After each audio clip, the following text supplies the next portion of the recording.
Passek, FlyFish Fanatic, and welcome to my tying bench. Today we'll be tying a bull trout, lake trout, pike, walleye, whatever streamer. It's a fairly large pattern, right? I can tie them in different versions, but this one will be tied on an Ahrex. Actually, I'll switch over so you guys can see everything. It's going to be on an Ahrex Predator 1/0. Okay, and then for the for the body tail, if you want to call it that, it's going to be a little of the Semperfli Predator fiber. It comes in a big chunk like this, like big, right? And then for the flash, I'll use a little bit of the Semperfli Guara green blend. Okay, awesome stuff. I love these blends they've come out with. They're really good. I'll use a little bit of peacock dub at the head.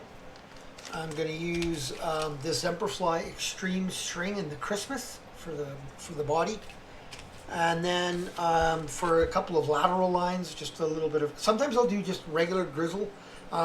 This time I'm going to do the dyed red, and then for the head, these Stonfo. These are awesome. If you've never used them, guys, you should go out and get some. These Stonfo Soft heads, they are awesome.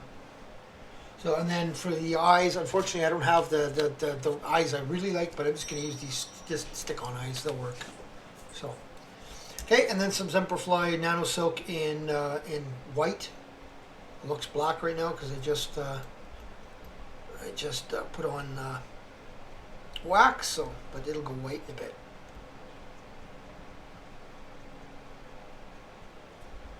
Just off that excess there. So this, like I said, this fly works really well for pike, works really well for bulls, works really well for lake trout, even for larger rainbows in the rivers, like in the bow and stuff. This works really well. So, okay. So now I'm going to come back forward, and I'm going to come right to the front. I want to build up a bit of an area up here to be able to fill in the area for when I put the head on, right? So, okay. So now I got some of that Predator fiber. I'm going to pull it out a little bit on the top because I want it on a bit of an angle, right? So I'm going to figure out the length I want, and I want it probably about at least 1 to 1.5 times the shank past the hook. So about there. So I'm just going to pinch that, cut that off, and then I'm going to put it right there. Flatten your thread. Actually, wax your thread. Again, this stuff, these types of artificials, they can be slippery, right? So just get that in there nice and tight, and then just bind that all down. Doesn't matter what it looks like, this is all going to be covered, but you just want to make sure it's all bound down really nicely. Sometimes, especially if I'm going for really aggressive fish that I know are really aggressive, I will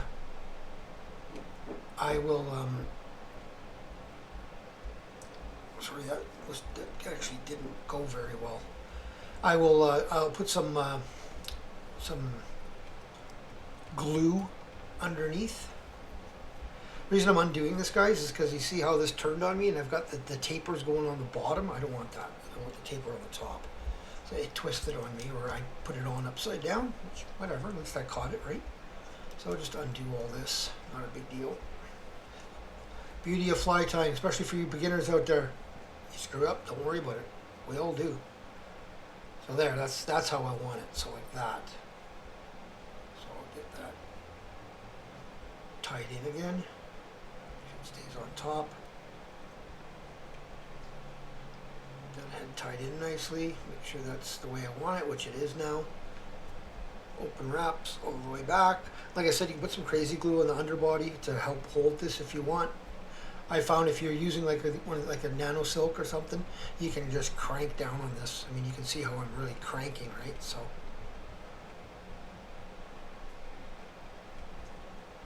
ready?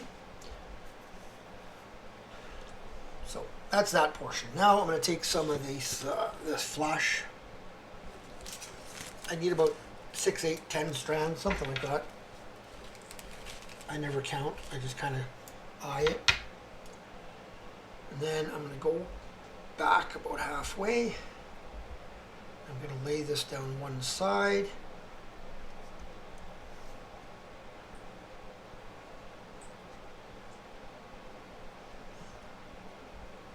And then I'll take this and I'll put this down the other side.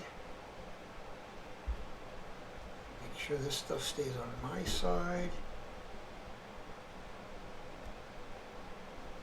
There we go. That's how I want it. Okay, and then just trim this roughly to the shape of the tail, just roughly. You don't want anything sticking past the tail, that's all. Okay? So that's that. Now I will just fold a little bit, and I'm going to take some of that extreme string. I really like this Christmas because it's got so many different colors in it. It gives lots of flash and lots of movement, and right.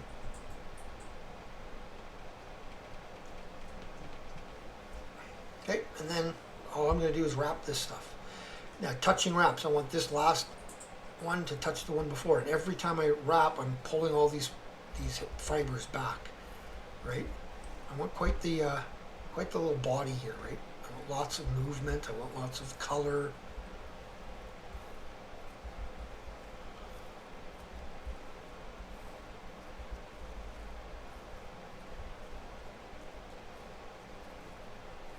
This is a basic fly to tie.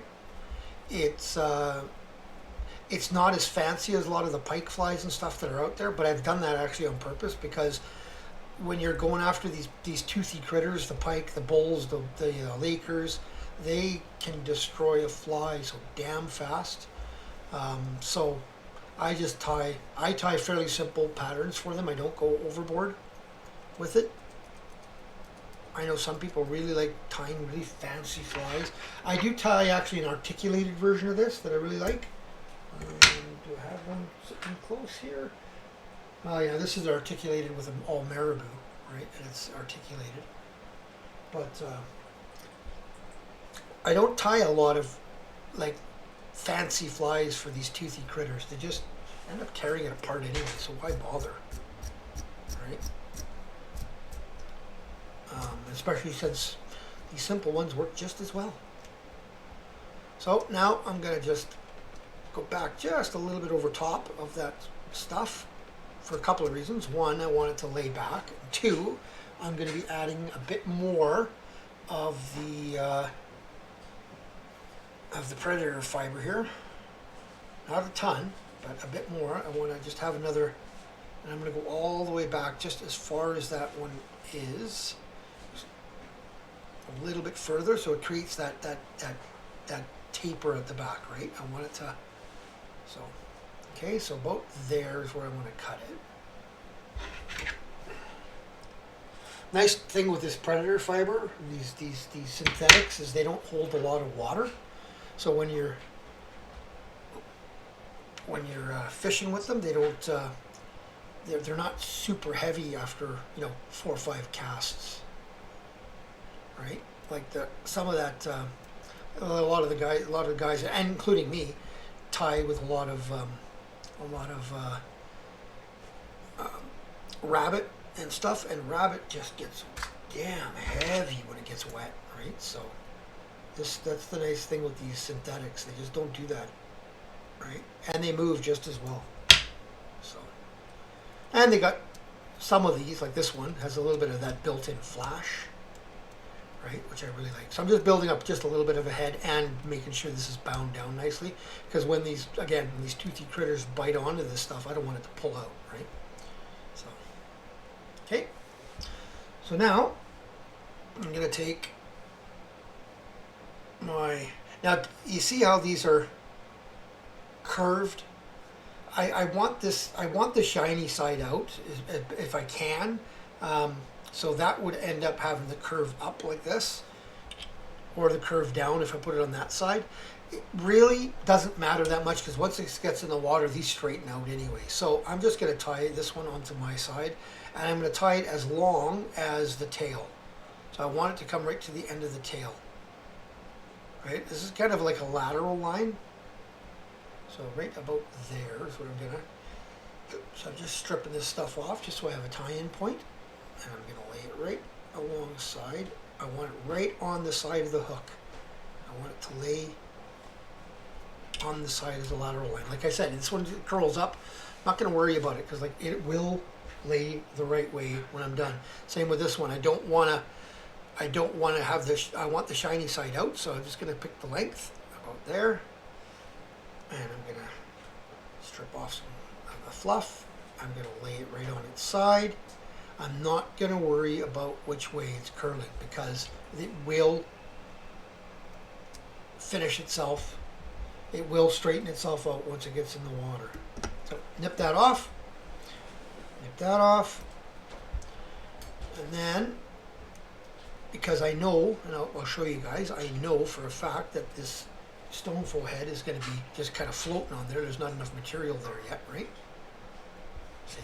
So now, and I love doing this anyway, I take this black peacock ice dub. Any black, green ice dub kind of matches that that Christmas tree stuff, the extreme string, and I'm just gonna dub this on, and not tight. I don't want a tight dub here. I want a fairly loose dub because I'm gonna pull this stuff out and make it like strands. Let's see. Now you could do this in a loop if you wanted, but so now I'm just gonna go right over top of that. Again, not gonna look the prettiest, guys, before I finish. Okay, tighten that down, get my whip finisher, whip finish this baby.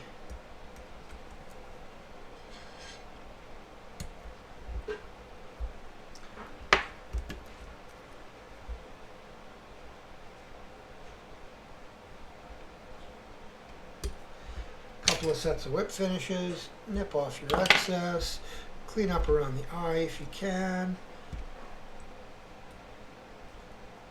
I mean, it's fairly clean. So then I'm going to take my dubbing brush and I'm just going to pull. And you got to be careful because if you catch that predator fiber, it wants to come with it. So I'm going to pull that stuff back out. So always stroke just one way so the predator fiber, if it does get caught, goes back with it. Right? Now you can just use a pick if you want, but I like using a brush. And then you can just give that a quick little brush. Okay. And then, let's see my head. My head will fit right on there. You can see how that sparkles through inside, that dubbing. Right? Let's see if I can focus that a bit better for you guys.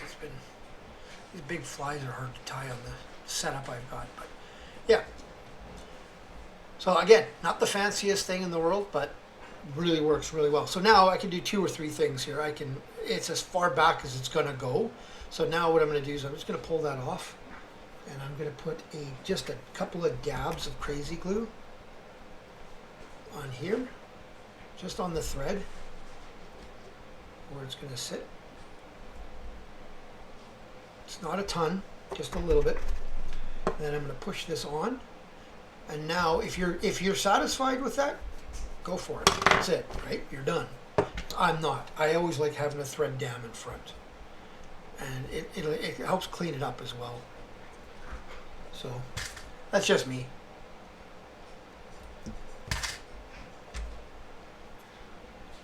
Oh yeah, I've noticed that if I want to do these larger flies, I'm going to have to get a different lens because it kind of distorts off to the one end. The one end is focused, the other end's not. So another whip finish there. Cut that off. Then what I like doing here, because I know I got some crap in the eye, just hit it with a lighter. Hit it with a lighter. Just poke through. Almost done. Now, just going to take 2 eyes. I don't know what the weather's like when this video comes out, but today here in Camrose, the weather is absolutely insane. It's like 30, going to be 37 or 36 today. I hate heat. So, and I especially hate it when for fishing, because I mean the lakes, I mean it just kills the lakes for fishing, and then in the rivers, I mean I don't like fishing in the rivers in the heat, because I mean it fighting these poor fish with this heat, right? It stresses them right out. So I try not to fish, but I do a lot of tying. So okay, usually I'll use larger eyes on that, but that's all I have right now, like I said. So yeah, and when this gets in the water, like I said, it's not the prettiest looking on the bench, but when this gets in the water, this thing flows really well. It shines. These lateral lines, if you want to call it that, will straighten out. These two layers will meld together. It looks really cool, and it works really, really well. If you want to get this down, just add some underbody weight, and you're rocking. Alrighty? If you like that, give her a thumbs up. If you subscribed, thank you very much. If you haven't, please consider doing so. And we'll see you guys on the next tying video. Tie lines, everyone!